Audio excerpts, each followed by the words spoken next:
This episode is brought to you by 𝐲𝐶𝐘. Cut your shipping cost, gain insights with detailed analytics, and automate your shipping process seamlessly with 𝐲𝐶𝐘. I've been pretty bullish on founder story videos. We've tested it for multiple accounts, multiple brands, pretty big companies. No matter what kind of ads they run before they introduce the founder story videos, the founder story videos always outperform. Ideally, we want to introduce our product within 3 to 5 seconds after the video has started, because you just get a lot more eyeballs on your product. People are going to be clicking to your website, getting educated on your product, getting educated on the benefits. If we're in Q1, let's say, that's when I would start experimenting as much as I can. So what we do is each and every ad concept that we produce has multiple different hooks. In some cases, we have 3 hooks. In some cases, we have 5. In some cases, we have 10. So I would recommend people experiment as much as they can with the hooks. So on this episode of the 2x e-commerce podcast, we dive into the most effective ad creative formats that are driving real results right now on Meta for e-commerce brands. This is the 2x e-commerce podcast, hosted by Kunle Campbell. Welcome to the 2x e-commerce podcast. In today's episode, we're diving deep into ad creatives that really drive performance for e-commerce brands. I'm joined by Lachezar from LJV Media, who's been putting out some incredible content of late. He went viral on LinkedIn with a breakdown of Loop Earplugs' 126 million euro ad creative funnel. After seeing his detailed playbooks for AG1 and True Classic, I knew I had to invite him on the show. We'll be sharing the exact strategies his team uses to help brands scale their ad performance on Meta. So whether you want to level up your video ads, maximize your user-generated content, or grab customer attention in new ways, you'll get practical insights you can apply right away. And just before we dive in, make sure to follow us on your preferred podcast platform so we can keep bringing you more actionable content like this one. Hey, Lachezar, welcome to the 2x e-commerce podcast. What's up? What's up? Pleasure to be here. I like the energy. I love the energy. Where are you dialing in from? Currently based in Bulgaria, which is actually where I come from. Used to live here up until I turned 19, which is when I went to study in Berlin, Germany. Okay. Graduated from university. And then came back here because I fell in love with my girlfriend.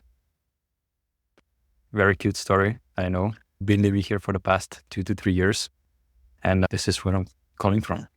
Amazing, amazing. Is it Sofia in Bulgaria or somewhere else? Exactly. Okay. It's Sofia. It's Sofia. Yeah, and Berlin is a very special place. I've been to Berlin, and yeah, it's very interesting. It's the other city in the world that reminds me of Berlin is Sydney, in some weird way. Never been to Sydney, but I can tell that Berlin is a crazy place to be in. You can really see everything that you can see. All of the stories that you've heard about Berlin, they're actually true. All of the stories that you've heard about the clubs in Berlin, they are true. So it's a very nice place to be. Very good memories. Definitely looking forward to going back there soon. Amazing. So it's 2024. You're 27. You're a 27-year-old entrepreneur, agency owner. Where did it start? How did you get into the world of e-commerce? It's actually a funny story that I posted about on my LinkedIn account a few days ago. Actually, on the 1st of October, that's exactly 4 years since I signed my first agency client, which was a big thing for me. But the thing is that it was never easy, because just 1 year prior to me being able to land my first deal, I was actually in a very tough spot, being a student, a broke student in Berlin. And I remember it vividly. Like, I'll probably never forget the situation where I was left with $5 in my bank account, €5 for the rest of the week. And it was just Monday. And that day, I actually found 50 euros on the street, which was, I don't know, very lucky thing for me. And that day, I told myself that I'm never, ever going to be in that situation ever again. So it all started after seeing an 18-year-old kid doing millions and millions of dollars in revenue while running an agency. So that's how it all started. I got into YouTube.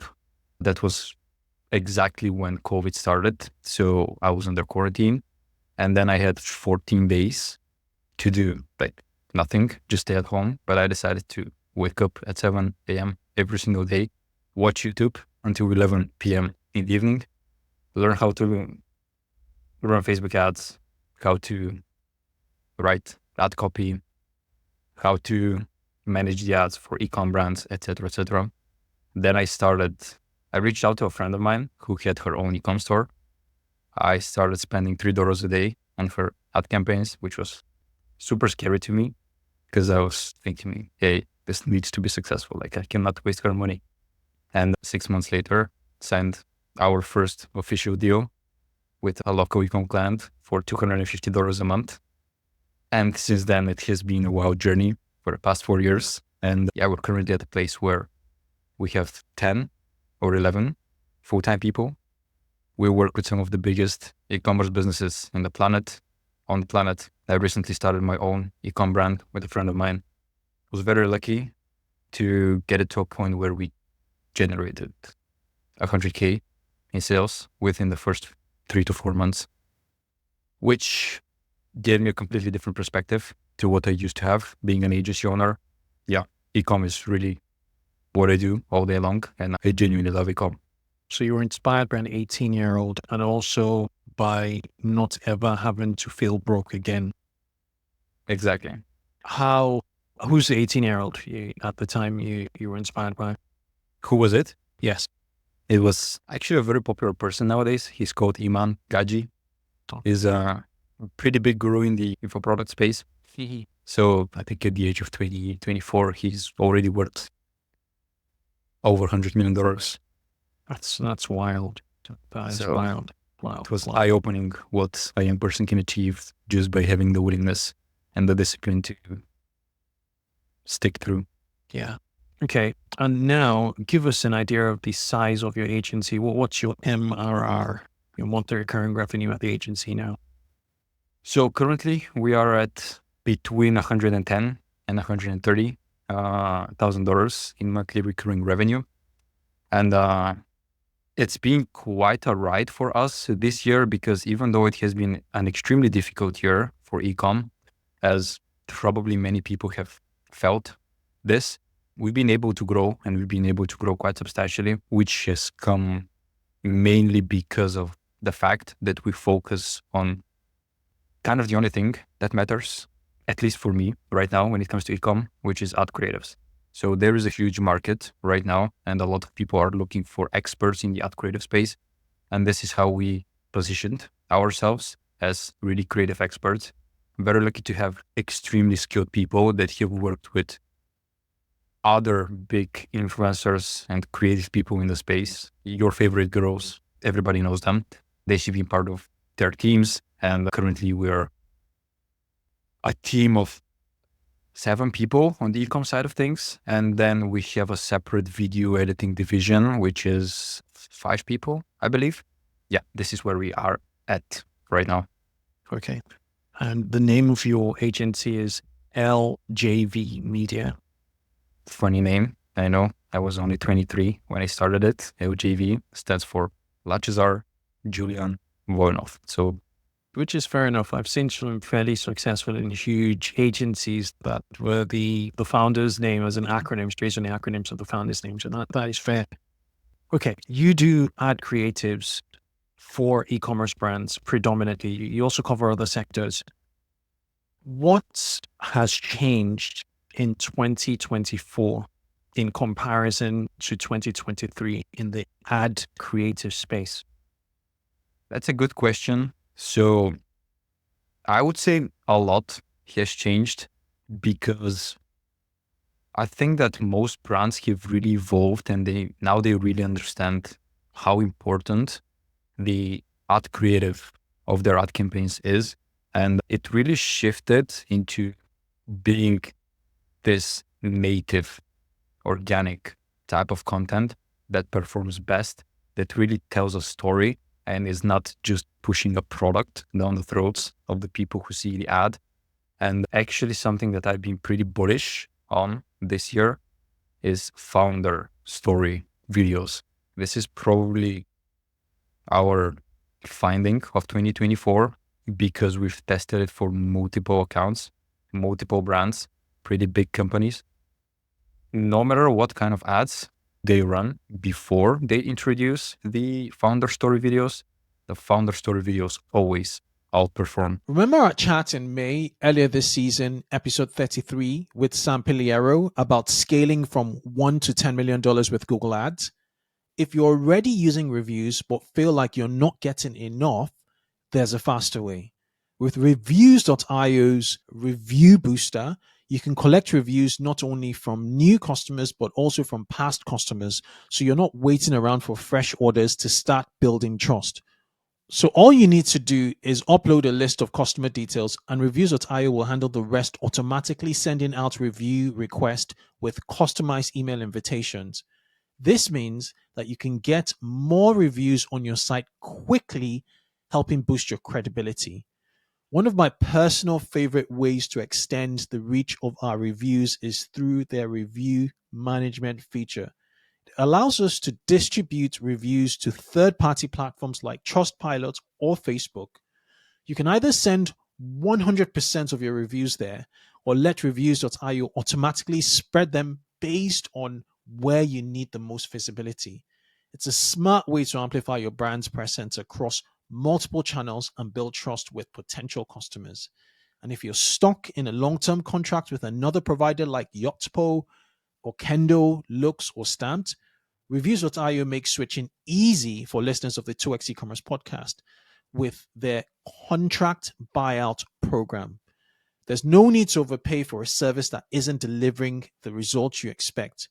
Reviews.io will buy out your current contract and offer flexible, no commitment monthly plans so you can switch today without the hassle of being locked in. So ready to make your reviews work harder for your business? Get 10% off your first year with Reviews.io by mentioning 2x e-commerce when you sign up. New customers only, terms and conditions apply. So this is one thing. And another thing that I'm really seeing work extremely well, street interviews, podcast style videos, which are super native. Like, at least for me, my TikTok feed is full of podcasts, street interviews, and founders telling their stories. That's the type of content that we really see work right now. And of course, you have your regular UGC content that's working, but I don't know how I feel about UGC right now because people seem to be getting tired of just seeing random people talk to the camera and selling a product. They really want to see how a product is going to benefit their life. And you have to be really mindful of the strategy that you take. It's much more than just putting a UGC video in the Facebook Ad Manager. You have to really consider what's the state of your customer, how aware they are of your product. And basically you need to know your customer as good as they know themselves in order for you to even have a shot at being successful with Facebook ads. So these are the things that I'm seeing work right now. So founder-led interview style on the street interviews and then podcast. If I was, say, a mushroom coffee brand, I just picked that off the top of my head, and I came to your agency and I wanted creatives, what kind of conversations, what kind of recommendations would you make? So we just start going for the first 45 days or first 60 days smack bang in order for us to see some results that can hopefully get our media agency to scale it. Great question. So the first thing and the easiest thing that I would do, and this is something that we do with each and every client that we work with, is we ask them to take out their phone, put it somewhere near them or give it to somebody from their company, get the founder to call a happy customer that's done something meaningful on the website, for example, made a huge order or has been with the company for quite some time, and then call the customer. Have a regular conversation with this person and then let the customer do the selling. This is something extremely powerful. And the first time that we tested this concept was in 2022, end of 2022, I believe, where we had the founder of the company just call a customer that made $1,000 order, thank them for their support, and then let the customer do the talking. This is super organic because obviously the advertising and the marketing doesn't come from the brand, which is always going to be something that you position as a 10 out of 10, because no brand is going to make themselves look bad in front of their customer.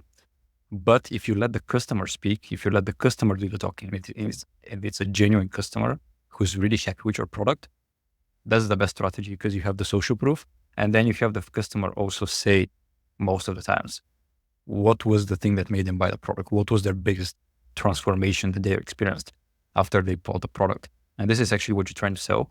You're trying to sell the transformation. You're not selling the product. So this has worked phenomenally well. And this is a very easy thing that pretty much anyone can shoot.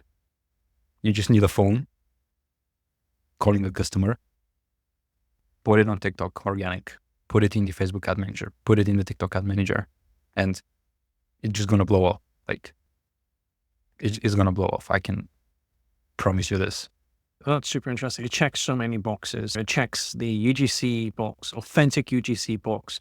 It checks the founder-led videos. It checks the authenticity layer to things. It's quite interesting. It's almost like an interview also. Do you use a special microphone to get to hear to get to record what the customer is saying? Because when you pick up the phone and there's a camera in front of me, you can only hear what I'm saying. Great question. So first of all, you have to be the conversation needs to be on speaker so that everybody can hear it. Yeah. And then ideally you would have a small microphone attached to your t-shirt so that you can record the whole conversation. Okay. Makes sense. And then how many times can you get away with it? Obviously there's ad fatigue. How many times can you iterate on this idea? Not many, if I have to be honest. We tried for the brand that we tried it the first time. We tried it multiple times with different customers, fake customers, etc., etc. Mm-hmm. It didn't really perform as good. So I would say you have one shot, but the thing is that this can really create a flywheel effect of bringing a lot of new customers, a lot of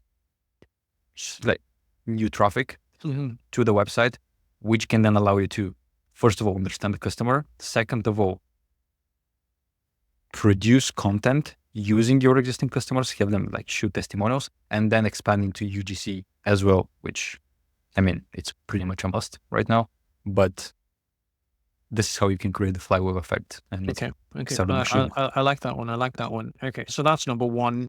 Founder speaking to customer, to a VIP customer, really a happy VIP customer. You record the entire conversation, that's social proof. There's a flywheel effect there. What other formats would you suggest to my mushroom coffee brand?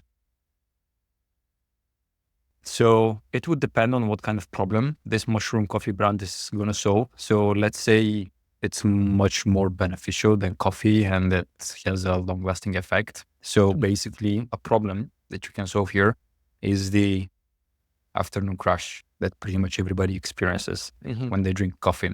So that would be a problem solution. Creative, which is one of the first creatives that we produce when we work on a new brand, especially if they have a product that solves a problem.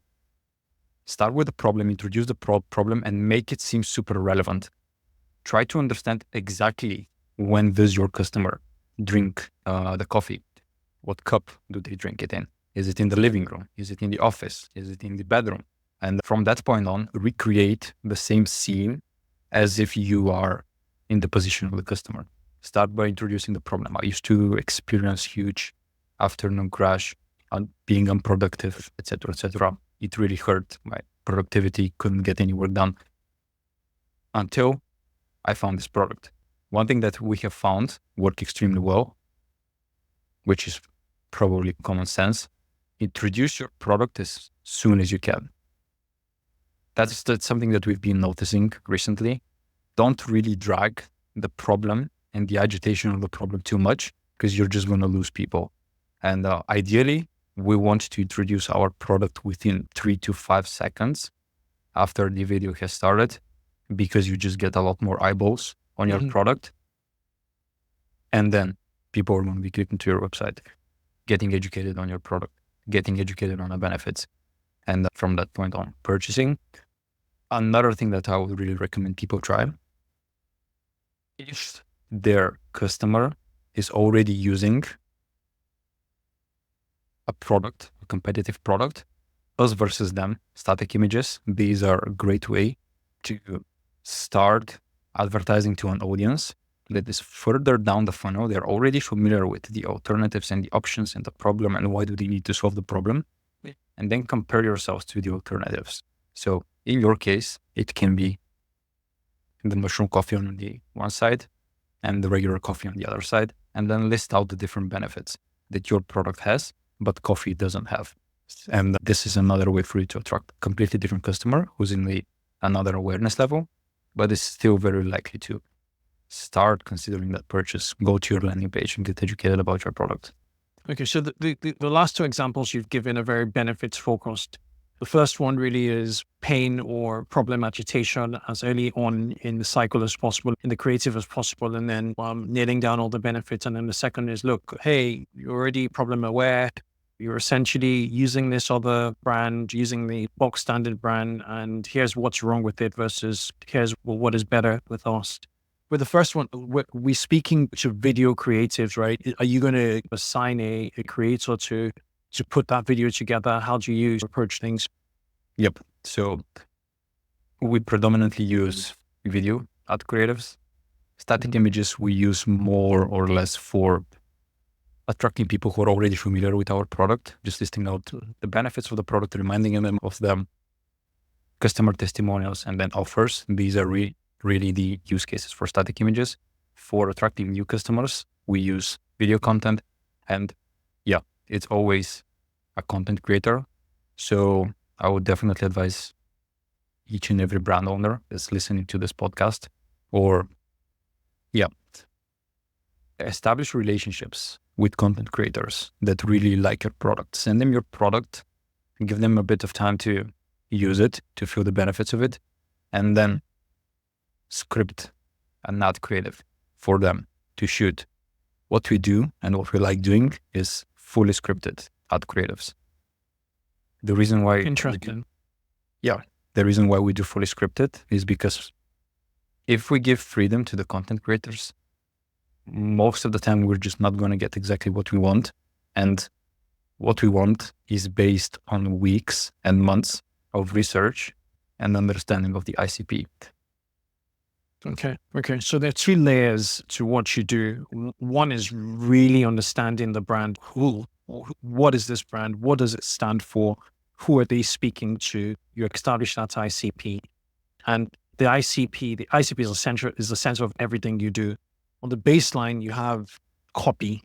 What psychological triggers will get this ICP to be aware, to be interested, and potentially convert? You have that baseline, and then you hand that over. So that then generates the scripts, which you hand over to your trusted network of creators, and then the video is put together.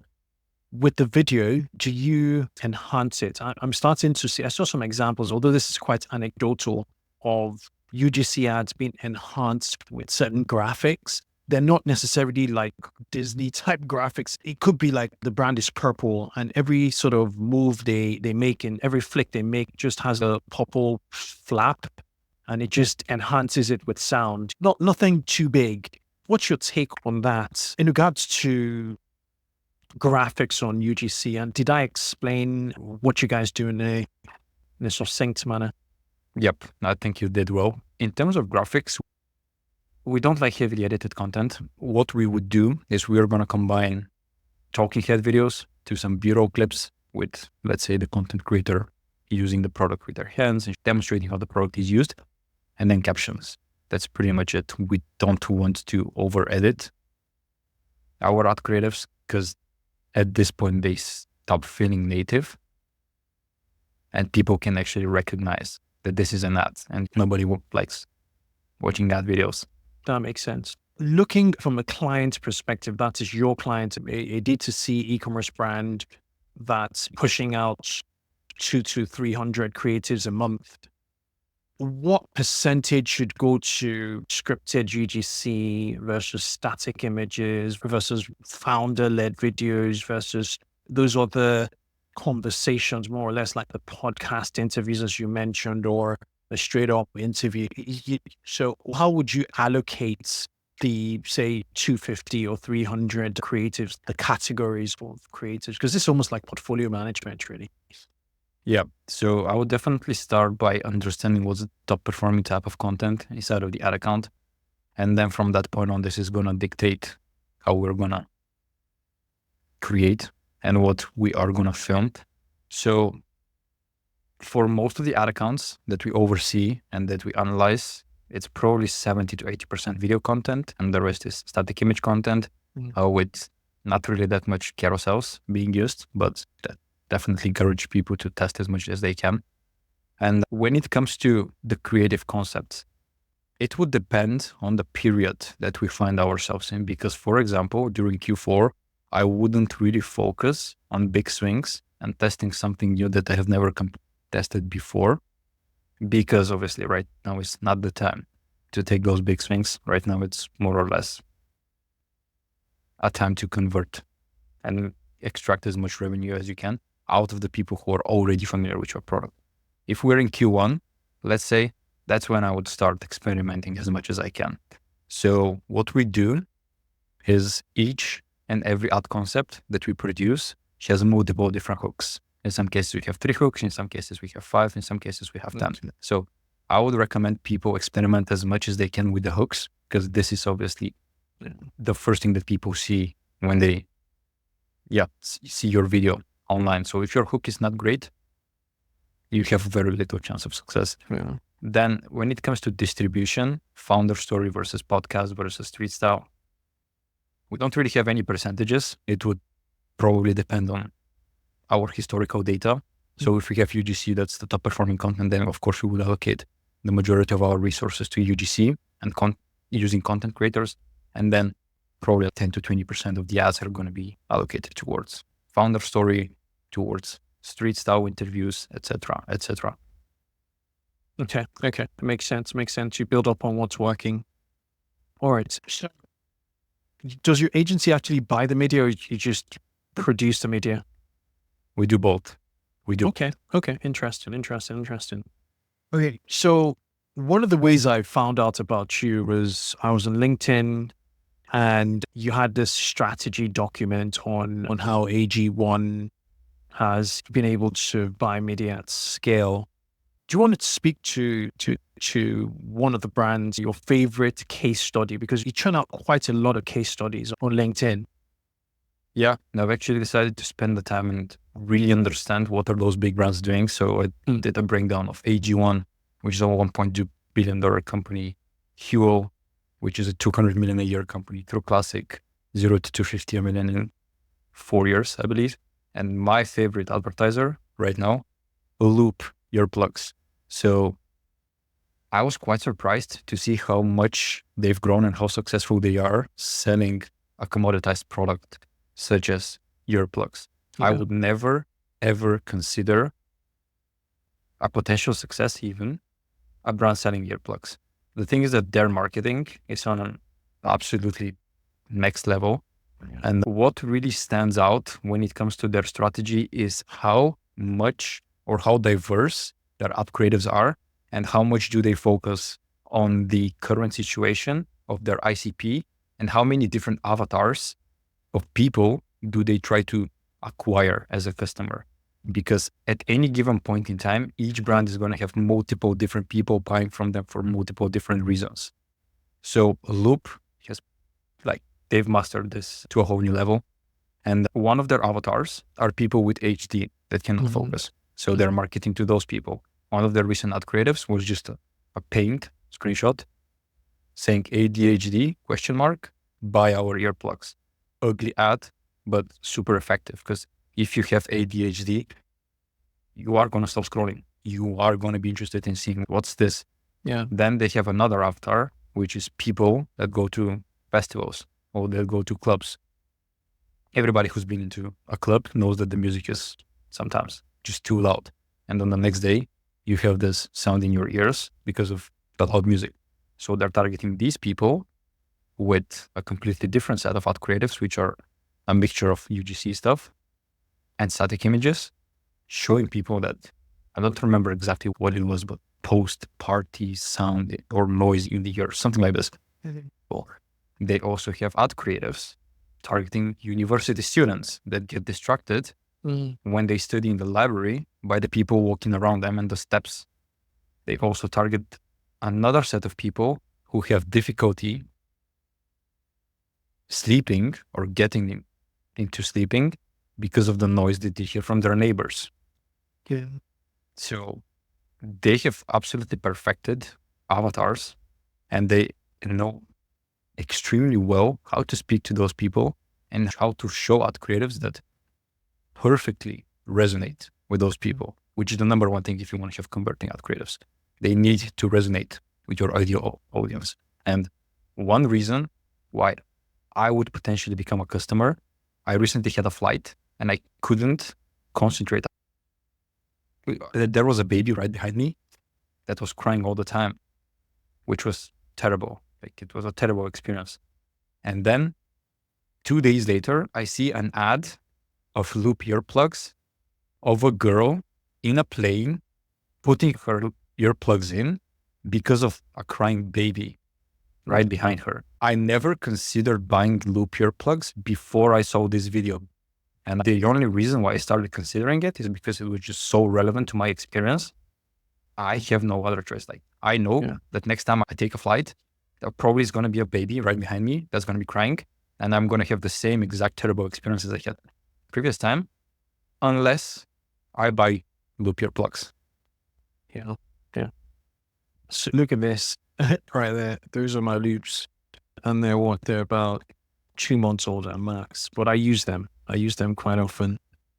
It's interesting you mentioned it, because if I look at it from a geeky perspective, my targeting for ad creatives that are essentially saying, look, anytime you travel, wear these earplugs, I would change the audience to people who are always traveling. There's a way you could toggle it in targeting where it's like it would only target people who've recently flown. I'm talking about a Meta, and then bang, that's your audience, which is your trip. So I'm just wondering in the back end what they've done to find you, because if you change location through a flight, Facebook knows, and they can quite easily target you. But Loop is phenomenal, and they're a Belgian company, phenomenal European company for sure. One of the essays in my newsletter, Conscious Commerce, actually speaks to what they're doing, as in and how they're targeting Gen Z and millennials, essentially. But good stuff. What else have you learned from the ICP? So different people, I would say. And yeah, once again, it all comes down to the research that they do prior to producing their content, because without going through the reviews, seeing what people say in their post-purchase survey, for example, because that's a great way to understand your ICP, they wouldn't really know who is their ICP. And something that I've learned from another big brand through Classic, what they do to understand their customers as good as they can is to just get their customers into the office and talk to them, which nothing beats a face-to-face conversation with your customers. So when it comes to Loop, their ICP is a student preparing for exams, a party goer. You have also people reading on the bus. These are also people who would buy earplugs, people who have trouble sleeping because of the noise on the streets or because of loud neighbors. So they have a huge variety of avatars that they're marketing to. And this is something that really makes those big brands stand out, because after doing breakdowns of the strategy of AG1 through classic hymns, loops, loop Earplugs, Dr. Squatch, each and every one of them at their top of funnel is targeting different people with different current situations and different desired states. And they sell their product as the transformation, as the gap between the current and the desired situation. So if anybody's interested in those breakdowns. That's super interesting, really interesting. I'll link to your LinkedIn post, and specifically to the post on your tear down on True Classic and Loop Earplugs, sorry. On a final note, what about AG1? So we actually had the head of the agency behind AG1 come around. I think they're called Anatta, and his name is called Nirav Sheth, and he's the owner of Anatta. Anatta do the landing pages, all the technical infrastructure for AG1. It's all enterprise, it's still Shopify, it's decoupled and all of that stuff. But one thing he mentioned was there is an alignment in the ICP in terms of their customer avatar, the messaging in the ads, and then the landing pages. So let's say the ad is sort of speaking to yoga practitioners across the world. The landing page you get into would have some elements of yoga. So there's that synchronicity and alignment towards squeezing that more conversions off. And he says that they have multiple landing pages. What are you seeing on your end? That's probably, AG1 is probably one of the best advertisers in the world right now because of the consistency between their ad creatives and their landing pages. Because that's what many brands get wrong, is that they will target all of those different ICPs, but they will just have one product page, and that's it. In order for you to increase your conversion rate, the best thing that you can do is have congruency between your ad creative, the ICP of this ad creative, and then the landing page that you send traffic to. Because if there is a discrepancy, people are going to be confused. And if you confuse people, they're going to bounce and they're going to leave. So you've lost the chance to convert them on the first purchase. So it's very smart what they're doing in portraying a yoga person in their ad creatives and also on the landing pages because of the consistency and the congruency that they achieve through this thing. And this is something that very few brands really understand in the space, but it's a missed opportunity because if you have this congruency, the conversion rate is automatically going to increase. Yeah, I agree. I think one of the things that really help AG1 is the fact that they have one SKU, one hero product. It's just a lot more difficult if you're dealing with multiple product trends for multiple products. But once you know your hero product, I think it's a given. You should definitely have those landing page variations for your hero product because it's probably accounting for over 50% of your sales. Absolutely. Yeah, simple. Okay, good stuff. Really good stuff here. Yeah, so as we move forward into 2025, what are your thoughts on AI and the media buying space for social ads, whether it's media creation or even buying media? That's a very good question. A hot topic, I would say, right now, at the end of 2024. My take, I genuinely don't see AI replacing humans anytime soon. I know that you've had these conversations with other people on the podcast previously. AI can definitely speed up what you do, but at least right now, I haven't seen that big of a usage for AI because many people use AI, for example, to script their ad creatives.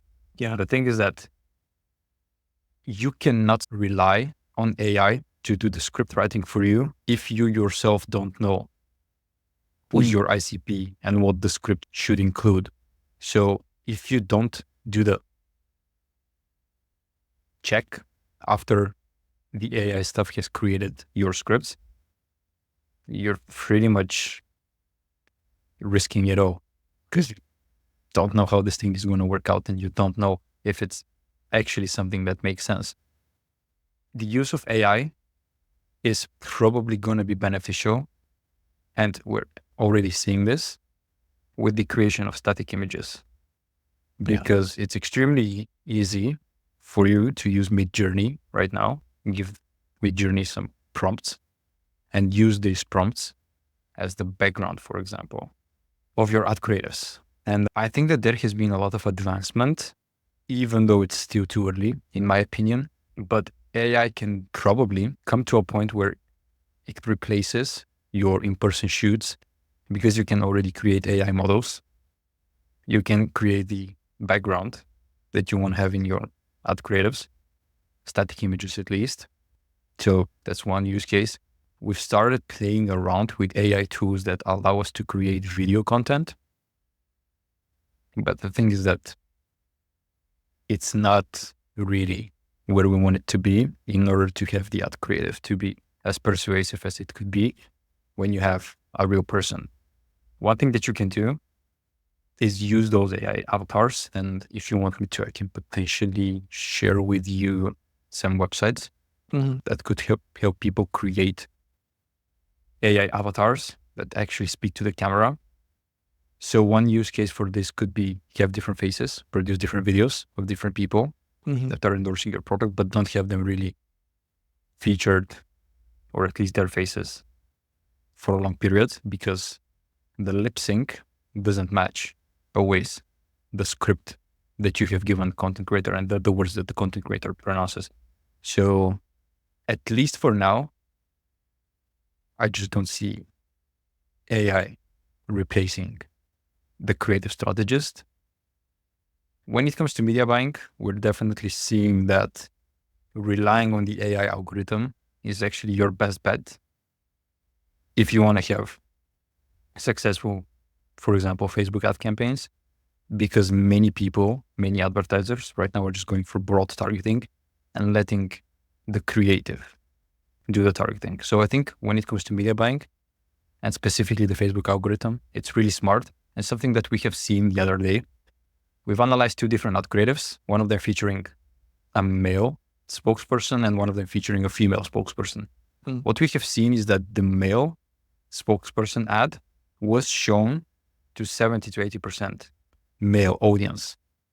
The female ad creative was shown to 70 to 80% female ads. So apparently the AI is smart enough to know who's the audience that you're going after just by understanding what's the face and who's the person talking. And this is something that we advise pretty much everyone who's producing. There's situations hopefully it wouldn't get wrong. So let's say there's a creator, you say, hey, get this shaving stick for your boyfriend. And it's a girl that's speaking to men, who's speaking to men about what she got for her boyfriend. I'm just saying, would they send it more to females when she's really speaking to men? She could also be speaking to women who are also, I take that back. I take that back. But we're super, super fascinating as to where AI is going. So do you think AI avatars could have a place, a decent space in what we talked about, the portfolio management in creatives that you churn out every month? That's a good question. There has been a debate in the creative strategy space lately about the fact that fake stuff is never going to replace real stuff. Fake content creators are never going to replace real content creators because people are just going to feel that they lose the human touch. And definitely believe that there is a place for AI content creators. And actually I've been seeing a lot of AI ads recently on my newsfeed, but probably because of the fact that I'm a marketer and I'm aware of all of those tools and all of those faces that are featured in the AI avatars, I just know that this is fake. So it can definitely help people reduce the ad creative cost, but I think that the efficiency is still going to be better if you use real people. And then do you use any directories for your creators, or do you have your own private creator network? We have our own private creator network, and that's something that we've been able to establish. That's a moat for your agency rather than relying on marketplaces. Good stuff, man. I've thoroughly enjoyed this conversation. How is Q4 coming along at the agencies with your clients? How's the prep all coming along? So we are aiming to produce all of our Black Friday, Cyber Monday assets by the end of October, because we don't want to have last minute edits and last minute emergencies. So we've already prepped each and every one of our clients, and we know the offers that we're going to be running. We know the time periods. And the funny thing is that the elections are ending on the 5th of November. Yeah. So we are planning on actually launching our pre-Black Friday Cyber Monday offers on the 6th of November, because we assume that the CPMs on Facebook specifically until the 5th are going to be much higher than what they're going to be after. Yeah. So we're preparing the offers, and all of the assets are going to be ready by the end of the month. One thing that I can give as an advice to everybody who's listening: don't reinvent the wheel. What you need to do during Q4 and November and December specifically is just remind people and tell people about your offer. You don't need to be educating people on your product. That's something that you should have already done throughout Q1, Q2, and Q3. Make your offer as simple as it can be. Produce a ton of static images, because that's what you need to communicate the offer, not the use case of your product. And then what we're going to do, and these were our top performing ads last year, just adding some banners or stickers to our evergreen top performing ad creatives, and then have the sticker within the first 5 to 10 seconds, notifying people about the offer. These are going to be the ad creatives that are going to work best. Yeah. Quick and easy to understand and digest. Okay, this guy's doing 25% off. It's only going to be till the end of the day. That's fine. Okay. Makes sense, rather than overcomplicating things. Okay. One other thing I found was for brands with strong communities around the founder, just the founder making an announcement video, a short announcement video. I remember we worked with the founder. He had a big YouTube channel, one of these 1 million plus YouTube channels. And then he had a D2C store with the YouTube channel. And on the morning of the Thanksgiving night, he put a video out together, and then we put that video into Meta, and it just blew up because people were so excited to hear from him about the offer that, hey, our Black Friday sales just started. They were elated. Yeah. What's a good strategy to do when you have founder story ad content? Just whitelist it from the profile of the founder, because usually whitelisting ads have higher click-through rates, lower CPMs, and higher conversion rates, at least for us. So we run the ad from the brand page, run the ad from the founder's page. And yeah, the founder page always outperforms the brand page. That was another takeaway. It's very good you mentioned that in the whitelisting. Okay, before I let you go, what can you do to increase AOV now? Because a lot of stores are businesses are trying to just improve contribution margin in general. What are your thoughts there from a creative standpoint? From a creative standpoint, I actually have a few things in mind before we get into the creative standpoint that I would love to share with your audience. So one thing that we've done for our in-house e-com brand that's actually increased our AOV by 30% is just offer people on the product page a discount for buying more. Let's say give them a 10% off if they buy 2, 15% off if they buy 3 products. It's going to increase your AOV. You're not paying extra for that conversion because people still have the choice to buy one. And this is actually something that's going to increase your AOV. Another thing that we're currently doing with a beverage brand that we recently onboarded is we created a completely different landing page. So they're selling their product in packs, 10 pack, 12 pack, 3 pack, 30, 40. We set the default option to a 20 pack instead of previously having it on the 10 pack. Okay. We took our AOV from 50 to 75 bucks overnight. So that's one thing. Another thing that we love doing is shipping thresholds and free gift thresholds. So if you know that your AOV on the website is 65, put your free shipping threshold at 75 and then add upsells to your cart. Then you have another threshold above 100 bucks, you get a free gift, let's say a free product or a free extra. There are going to be people who are going to get to the $100 mark just because of the free product. Yeah. So this is automatically going to increase your AOV. And of course, the last thing is post-purchase upsells. We've been able to increase our AOV by 10 to 15% on average. I really like the tiered discount based on AOV, and also the incentivized the basket size, free shipping thresholds. Those threshold points are really good. There's one that could do where you get a free gift for this. So you just change it. You keep on changing and you keep on increasing AOV. Good stuff.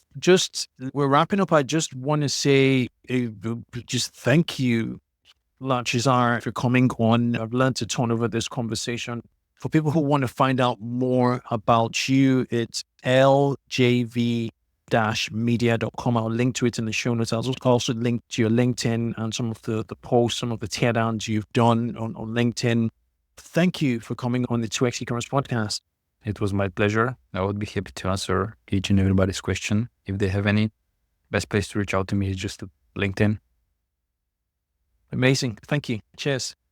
Appreciate it. Thank you for tuning in to this episode of the 2x e-commerce podcast. I hope you found my chat with Lachezar full of useful hands-on tips for improving your ad creatives and driving better results for your e-commerce business. If you found it helpful, please subscribe to the podcast on your favorite platform. Your support helps us continue to bring in great guests and share valuable strategies. So don't forget to leave us a review and share this episode with fellow e-commerce owners or operators who are working to level up their ad game. Until next time, keep testing, keep tweaking, and growing your brand. Thank you for listening.